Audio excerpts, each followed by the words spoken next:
방구석 서양미술사, 미술사를 통해서 배우는 삶의 지혜. 우리 전 시간에는 로코코까지 공부했었어요. 바로크, 로코코. 이번 시간에는 신고전주의에 대해서 공부하고, 또 거기에서 더 나가서 낭만주의에 대해서 공부해 보도록 하겠습니다. 또 신고전주의와 낭만주의의 차이점도 한번 그림을 보면서 비교해 보는 시간을 가질 거예요. 19세기 미술 이짐의 탄생, 신고전주의, 낭만주의, 사실주의. 19세기가 되면은 교회 군주제가 무너지고 새로운 민주주의가 나타나게 됩니다. 프랑스 대혁명이 일어나죠. 거기에 성장의 아픔이 있습니다. 민주주의를 위해서 프랑스 대혁명이 일어났는데 독재자인 또 나폴레옹이 다시 프랑스를 지휘하게 되죠. 또한 산업혁명과 도시화로 도시 인구가 기하급수적으로 증가합니다. 그러면서 빈민들이 매우 증가되죠. 그래서 이 시대는 미래가 불확실한 시대였어요. 이때 미술은 어떻게 표현이 되는지 궁금하지 않나요? 자, 19세기는 신고전주의, 낭만주의, 사실주의의 이즘이 있습니다. 그리고 19세기 말이 되면 인상주의, 후기 인상주의, 아르누보, 상진주의의 이즘이 나타나게 되죠. 오늘은 19세기의 신고전주의와 낭만주의에 대해서 알아보도록 할 거예요. 신고전주의. 신고전주의의 배경에 대해서 한번 알아볼까요? 프랑스 대혁명 이후 나폴레옹 혁명 정부가 수립됩니다. 그러면서 나폴레옹 혁명 정부에 절제되고 이상적인 표현을 하게 되는 것이죠.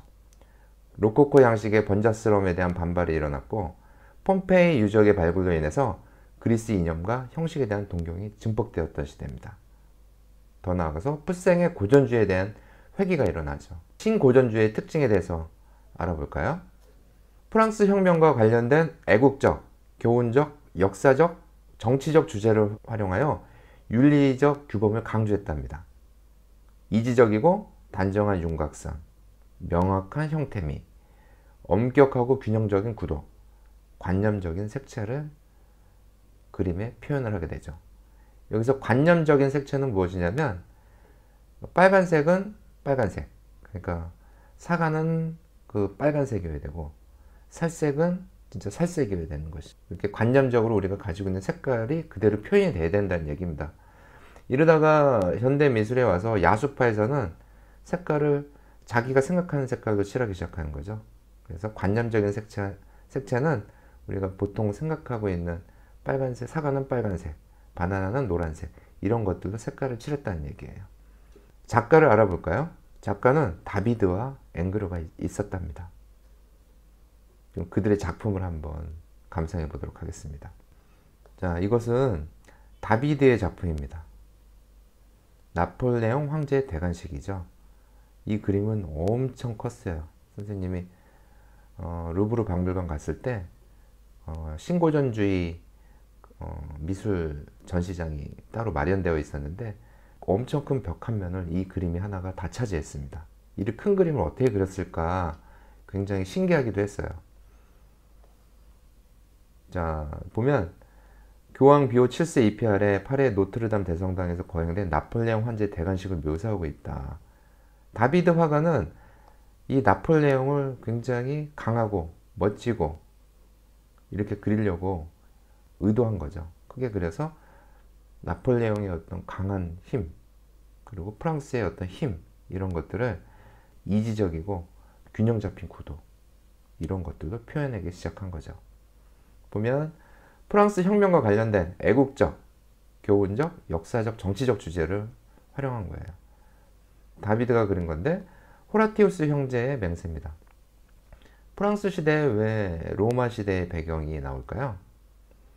이 작품은 미술은 대중을 교육시키는데 공헌해야 한다는 다비드의 가치관이 드러났다고 해요. 그래서 로마의 어떤 역사적 주제를 프랑스의 상황과 연결을 시킨 거죠. 자, 그리고 프랑스 대혁명의 어떤 역사적 주제를 또 그린 겁니다. 순교자를 현대 그리스도처럼 묘사하고 있어요. 앵그레의 작품입니다. 빛나는 피부결과 윤곽성이 분명한 거예요. 자, 이렇게 다비드와 앵그레의 작품이 신고전주의 대표적인 화가였답니다. 낭만주의에 대해서 알아보도록 할게요. 신고전주의가 너무 이성적이고 지적이고 그림이 재미가 없잖아요. 그러니까 낭만주의가 나타나게 됩니다. 자, 배경에 대해서 한번 알아볼까요? 프랑스 혁명을 통한 개인의 자아 해방을 강조한 겁니다. 신고전주의의 이성과 엄격한 양식에 대한 반발이죠. 너무 딱딱하고 이성적이고, 그래서 바로크에서 있었던 감정, 이런 것들을 계승하기 시작하는 거죠. 특징을 한번 알아보도록 할게요. 개인의 상상력과 주관적 감성적 태도를 강조하는 겁니다. 상상력이 나타나기 시작하는 것이죠. 신화적, 상상적, 이국적 주제를 사용했고 바로크처럼 역동적인 구도를 가져왔어요. 극적 상황의 포착과 격정적 화면을 구성했고 격렬한 색채와 명암의 대비를 활용했답니다. 대표적인 작가는 제리코, 들라크루아, 컨스터블, 터너, 프리드리히가 있었습니다. 작품을 한번 보면서 그 특징이 어떻게 작품에 나타나는지 한번 볼까요? 특징이 이거죠. 개인의 상상력과 주관적 감성적 태도, 신화적, 상상적, 이국적 주제 사용, 역정적인 구도. 자, 제리코의 메두사호의 뗏목입니다. 이게 어떠한 역사적인 이야기가 있어요. 그것을 역동적이고 상상력을 발휘해서 화가가 그리기 시작한 거죠. 극적 상황을 포착해서 격정적 화면을 구성해서, 바로크와 좀 비슷하죠? 바로크와 비슷한데 여긴 더욱더 개인의 상상력과 주관적 감성적 태도가 나타난다고 생각하시면 돼요. 강렬한 색채와 명암의 대비를 활용했고요. 눈으로 보면 딱 강렬한 명암과 역동성과 극적 상황의 포착이라는 것들을 보이게 되죠. 자, 그럼 두 번째 작품 들라크루아입니다. 들라크루아 사르다나 팔루스의 죽음. 이것도 역시 역동적이고 극적인 명암 대비, 그리고 상상력과 이국적인 것들을 활용해서 그림을 표현한다는 것을 알 수 있습니다.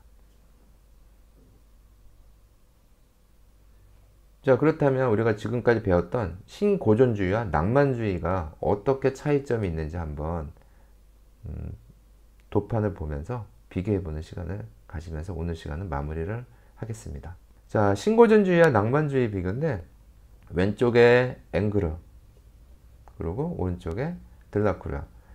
그 앵그르와 들라크루아는 자타가 공인하는 라이벌이었어요. 그 25년 동안 파리 미술계를 양분하는데, 앵그르는 동시대지만 신고전주의 화가, 오른쪽에 들라크루아는 상상력과 감성, 이국적이고 역동성을 강조하고 있는 낭만주의의 대표적인 화가죠. 이 그림을 보게 되면은 왼쪽의 신고전주의 그림은 되게 안정적이고 이지적이고 선을 강조하고 그림이 좀 재미가 없죠. 하지만 오른쪽의 들라크루아 같은 경우에는 선화가 아니고 활달하고 유동적인 화필과 색채를 가지고 묘사를 했어요. 곡선형 등이나 이런 것으로 역동성이 보이고요. 감정의 절정에 달한 그 내면을 그리려고 노력을 했죠. 왼쪽 그림과 오른쪽 그림의 차이점을 여러분들이 느끼시나요?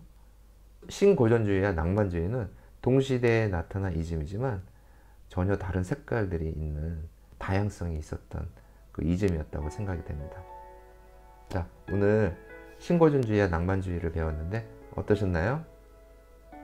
시대에 따라서 그림들이 어떻게 변화돼서 표현되는지 서양 미술사를 통해서 더욱더 많이 알아가는 시간이 되었으면 좋겠습니다. 자, 그럼 오늘도 파이팅입니다. 바이바이.